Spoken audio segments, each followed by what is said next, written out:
Well, there it is, guys. What's going on? It's 8:52 in the morning. It's 12/26/2024 for the date. We were in St. Roseman, California. Well, I could either do it a Diary of the Griever or I can do it a zombie situation, but how about neither?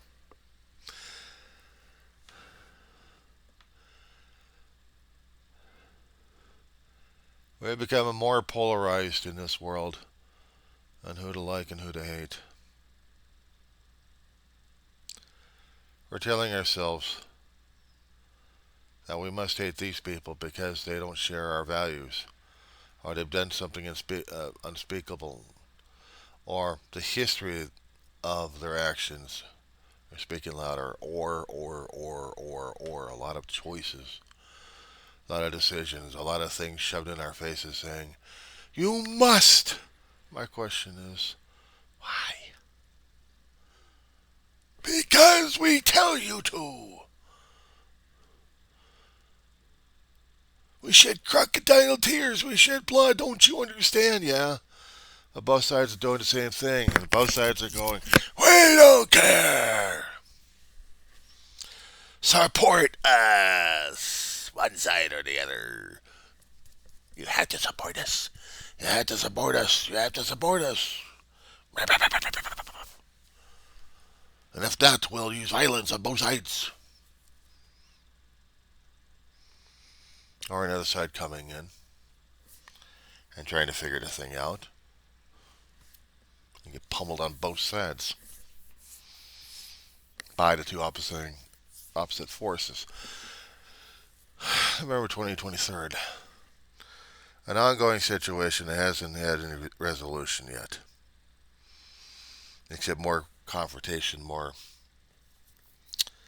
I'm still expecting the body bags to come out. I'm expecting it. Where both sides will blame each other for it. But when it was demonstrated on news about how extreme hatred can go crazy at that point, inciting and inflaming and confusing the world on this one, and not to mention already pissing off two stressed out parties who are not willing to end it up. Nope, they want it in bloodshed. They want the world to burn. So they're getting it. They're getting it. Meanwhile, over here in the country, we have our own head-to-head confrontations. Politicians and other people are trying to support, defend, or condemn.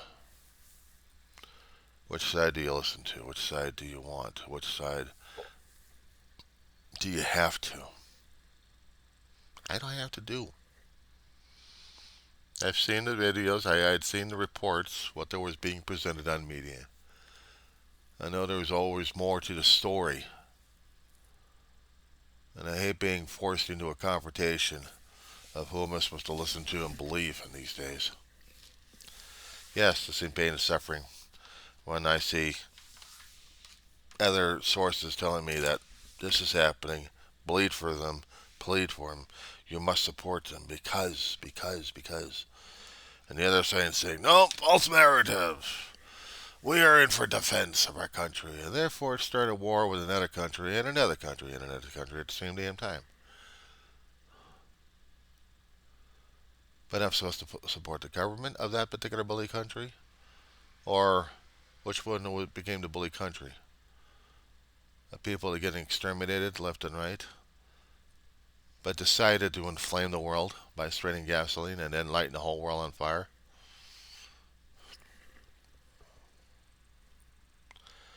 So I don't know where I am supposed to believe and follow and feel sorry for.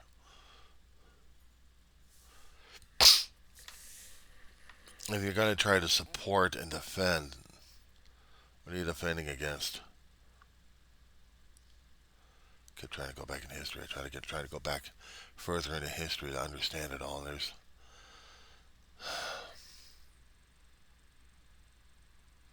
it's just hard to wrap my head around all of it. Give me 1 second here. Hardest thing is when you got mixed in your own family. You don't know which particular sides to support. If one actually has personal history, one usually tends to support that which got afflicted, and then they either try to find a balance or they follow the insanity tide. I don't know how any other way to explain it, describe it, or go with the flow, so they say. We have to go with the flow because why? Because we got no choice. Because there's always been a choice.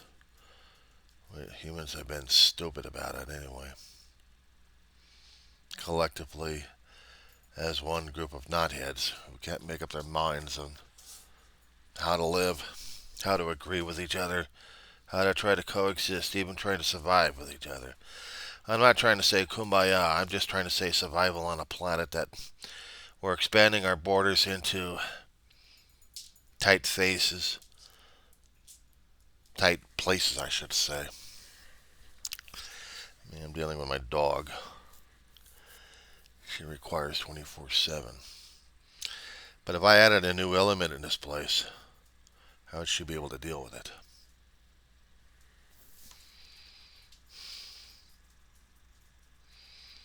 A tight place like Palestine. Old names and old names and old times and old lines of what territories are supposed to be or had been. Not supposed to. Supposed to means that he thinks there should be.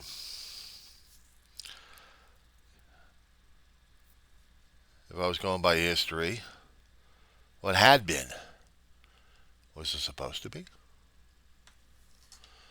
Right after World War II, the imperial conquest of Middle East, we had overseeing countries over that land.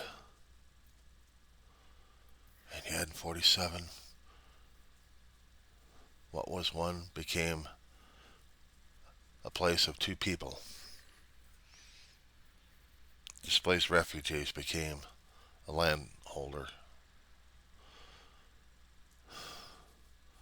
by a group of nations who deemed it such. Afraid to say it was us. We didn't want to form up a... What happens if we actually did? I mean, seriously, what happens if we actually did cut out a chunk in the United States back in 47? We didn't have Alaska, we didn't have Hawaii. What happens if we gave Alaska to the Jewish people, or Hawaii to the Jewish people? How would the natives of Hawaii been able to deal with that one? Well, quite frankly, if we actually had a Caribbean island if we actually owned and turned it into a Jewish spot back in 1947, what happens if we were given the option? How would the United States been able to deal with one particular area which had a sovereignty right in the middle of it?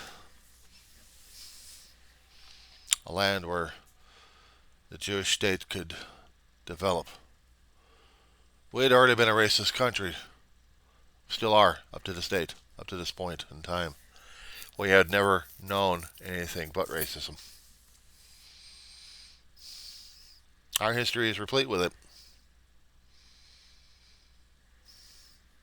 We didn't like you because you were different, because you weren't the same like us. We tried to accept you as such. However, you're different. How dare you?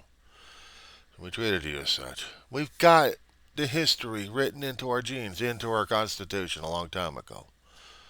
3/5 of a person? How do you determine that in a vote?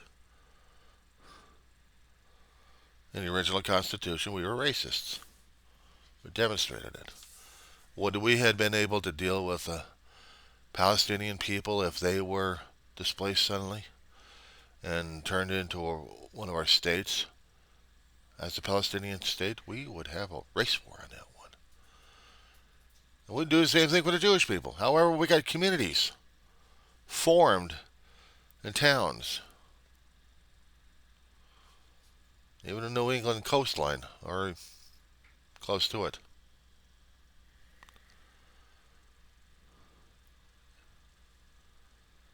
But no, it had to happen to Palestine, turn into Israel, and then West Bank and Gaza Strip.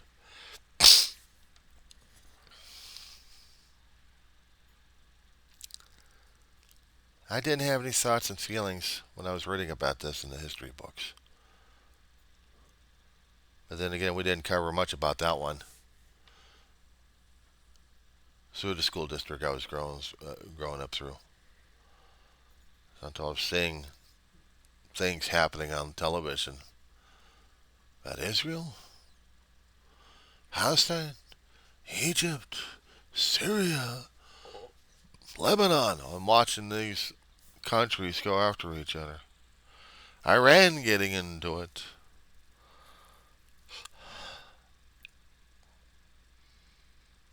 During that time, I didn't know who to support and how to support them. How was I supposed to support them? How was I supposed to be part of something? Honestly, I don't know how to tell you. I don't know I don't know how to answer that one.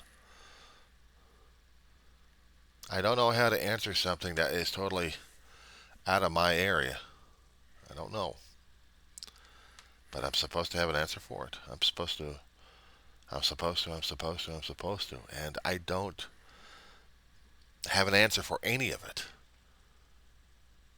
Quote unquote, I'm American. But knowing my history of manifest destiny and imperialism that we've actually had in our bloodstreams, how does it make me feel like a quote unquote American these days? Conflicted.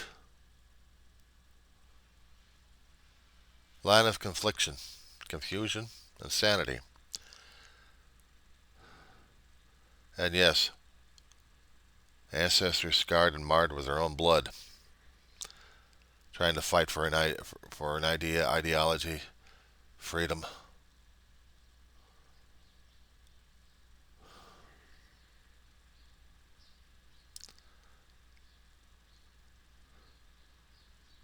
Someone once taught me that there was differences between a rebel, a freedom fighter, and a rebel. Rebel and freedom fighter are the same thing unless they tack on the label terrorism. To the British, a long time ago, we were terrorists because we wanted our states to be away from British rule. Taxation. We didn't have any representation. Treated as second-class citizens. Yes, so the 13 colonies, maybe most of them anyway, rebelled against the British Empire. Rebelled against the king. How did the Native Americans take to that one, I wonder? We're the ones who took their land, staked up claims and states and tried to form a nation and kept pushing them back, back, back. They fought. We pushed harder because we had the weaponry. You know, they got the weapon, even though the Native Americans actually had the indigenous people actually had the weaponry. And we still pushed them back. And if I'm going to be following the logic of this one, how come they didn't push back harder throughout the decades? They tried to do it in legislative form, the only way they knew how. But they still don't have enough voice for it. How come they didn't push back like Hamas did? So now you think I'm sympathetic to the Palestinian people. In a way, yeah. But also I'm trying to be sympathetic to the Israeli people who didn't have a home. They were scattered about. It was the UN that made a decision a long time ago, and other countries at that time, to create Israel, the land. The people had already been Israelis, followers and descendants of Israel. Bases us today, don't we? How am I not supposed to be sympathetic? there was just a two-party state solution in the whole situation that was offered, and nobody wanted it. Maybe one side wanted it, but the other side said, no, now we got our country, we're going to fight for it. And now, since they're fighting and defending it, we're going to be launching an all-out war on everybody. I'm wondering, does that include the hand that was trying to support him throughout the years because we would be eternally faithful to Israel?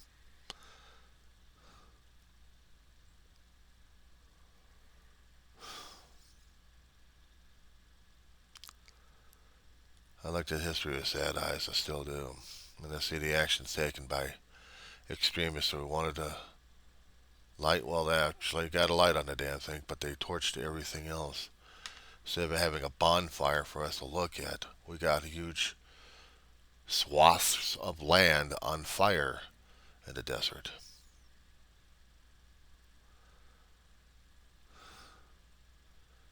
But nobody's doing a combination to put out the fire. They're already adding their own fuel to the anger and hatred. It makes it hard to support just one group.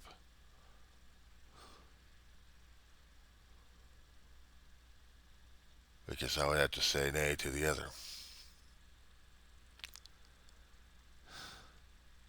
I can't. I won't. I'll deal both. I can't hate them. The government's decision to have a torched earth policy, I won't support.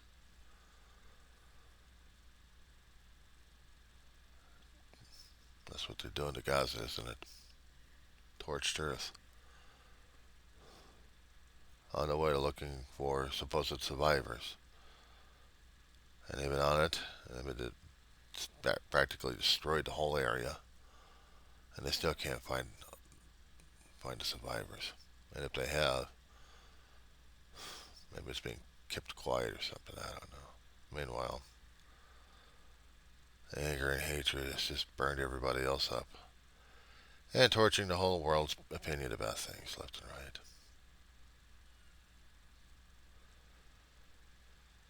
I'm an American, but I know I've got a bloody, dark past of earning that title.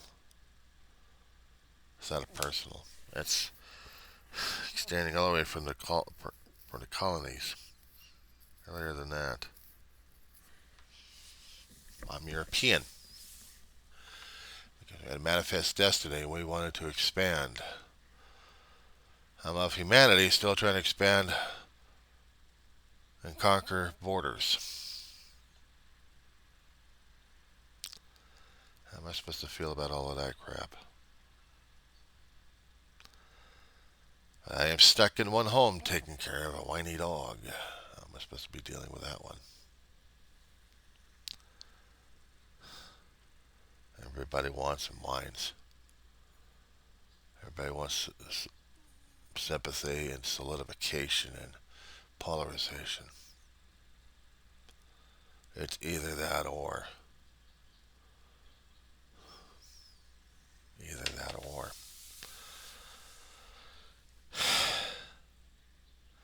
I can't support. I'm stuck in the middle.